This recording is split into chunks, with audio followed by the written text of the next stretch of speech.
হরে কৃষ্ণ।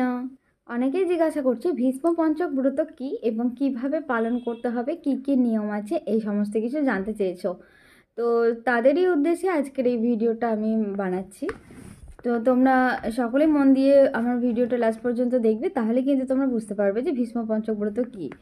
আমাদের ভীষ্ম পঞ্চক ব্রতটি শুরু হচ্ছে কিন্তু 2 নভেম্বর অর্থাৎ রবিবার থেকে 5 নভেম্বর অর্থাৎ রাস পূর্ণিমা পর্যন্ত। তো এই ভীষ্ম পঞ্চক ব্রতের কিন্তু 3টে স্তরে হয়।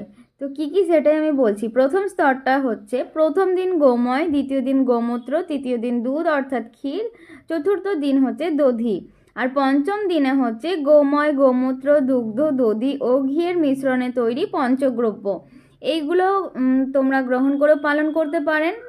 আর দ্বিতীয় স্তর হচ্ছে কেউ যদি প্রথম স্তর অনুসরণ করতে না পারে তাহলে কিন্তু তারা ফল মূল গ্রহণ করতে পারে। যেসব ফলে প্রচুর বিষ জাতীয় জিনিস থাকে সেই ফলগুলো কিন্তু গ্রহণ করা চলবে না।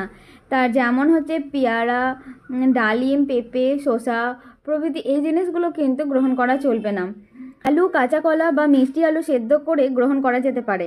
স্বাদের জন্য সন্ধক লবণ ব্যবহার করা যেতে পারে। কাজু বাদাম, কিশমিশ, খেজুর গ্রহণ করা যেতে পারে, তবে দুধ বা দুগ্ধজাত কোনো দ্রব্য গ্রহণ করা যাবে না।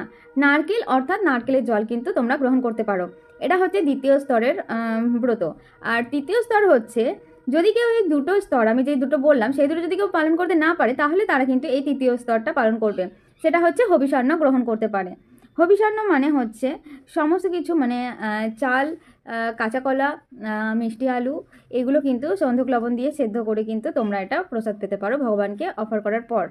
হবিষান্ন তে সাধারণত চাল, মুগ ডাল দিয়ে তৈরি করা যায়। যারা একাদশী থেকে পর্যন্ত কিন্তু একাদশী থেকে যারা চাতুর্মাস্য ব্রত পালন শুরু করেছেন তারা কিন্তু এই মুগ ডাল কিন্তু তাদের জন্য খাওয়া যাবে না। আর যারা পূর্ণিমা থেকে স্টার্ট করেছেন তারা কিন্তু এই মুগ ডাল খেতে পারেন। আর সকল প্রকারের তেল তো খাওয়া যাবেই না। তো এইভাবে আপনারা কিন্তু 3টে স্তরে এই ভীষ্ম পঞ্চক ব্রত পালন করতে পারেন।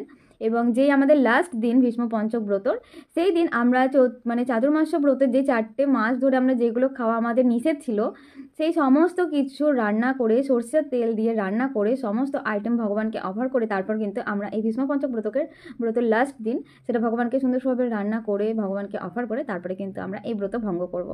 তো এই হচ্ছে আমাদের ভীষ্ম পঞ্চক ব্রত। আর সকলেই সুন্দরভাবে কিন্তু এই ভীষ্ম পঞ্চক ব্রতটা পালন করুন এই 4টে দিন, মানে একাদশীর পর থেকে 4 দিন আর একাদশী নিয়ে হচ্ছে 5 দিন।